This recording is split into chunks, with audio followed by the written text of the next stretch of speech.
Hi, this is Andrew from BackcountrySkiingCanada.com.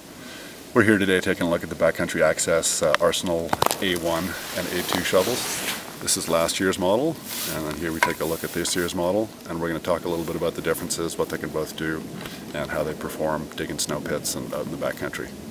Let me just show you what happens when we try to move a little snow though.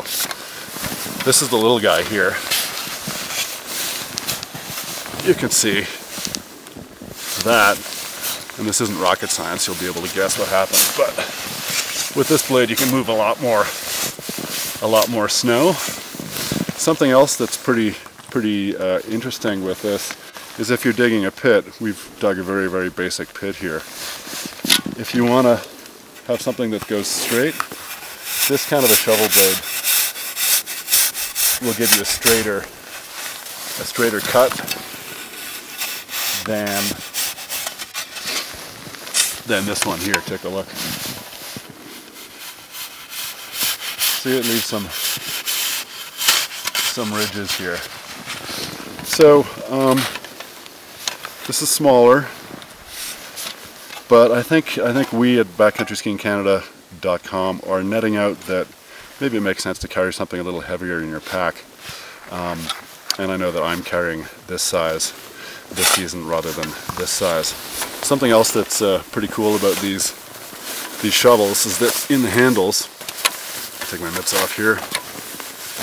In the handles we see, and this one, what do we got? We got a snow saw, which is cool if you're cutting blocks or what have you. Has measurements in cms, nice guard, all that. So that's a pretty cool feature. What I do, and I'll just put that down here for now. What I do is I carry another probe and then have this in a shovel so that I have a probe and a saw at the same time. And this is the probe that comes with. It's 240 cms. Honestly, this probe is not quite as solid as some of the other probes that are, some of the dedicated probes that are available out on the market. It's a little wimpy. It fits into the probe, the shovel handle, so that's a good thing.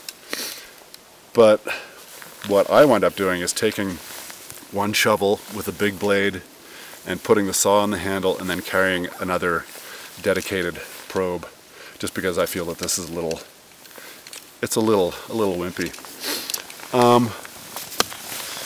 So what else can I tell you? As far as the weight of these go, and I have a cheat sheet here, the weight is for the bigger blade one, which is this guy, it weighs in at 30 ounces or 850 grams.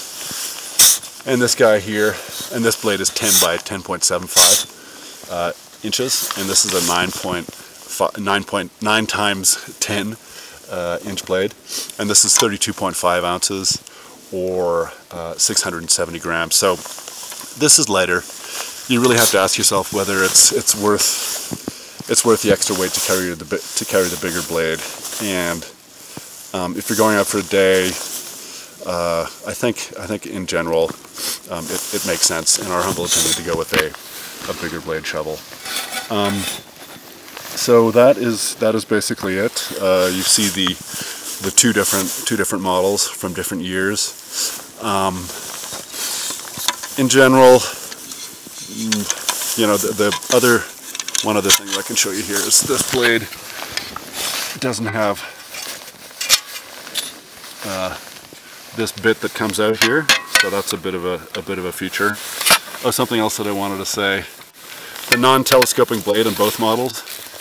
It means my colleague says that it's good because he can get down on one knee and shovel like that. I like to have the telescoping handle, which isn't an option here. So all in all, there's some good points, there's some bad points. Also with this, when I'm shoveling, I find that my glove hand slips down and bonks on this for some reason. I don't know if it's because my gloves are slippy or what, but that's another factor. So as far as the Backcountry Access shovel goes, we're running a bit of a hybrid. The bigger shovel blade with the saw in the handle rather than the probe, because we like the stronger, more dedicated probes. And And the weight savings, don't think the weight savings are really justified, and it makes sense, in our opinion, to have the heavier weight with the bigger shovel blade. Yeah, lots to talk about here. Hope that made some sense. Thanks for watching, and tune in to backcountryskiingcanada.com for more information on this and other fine products. Ciao.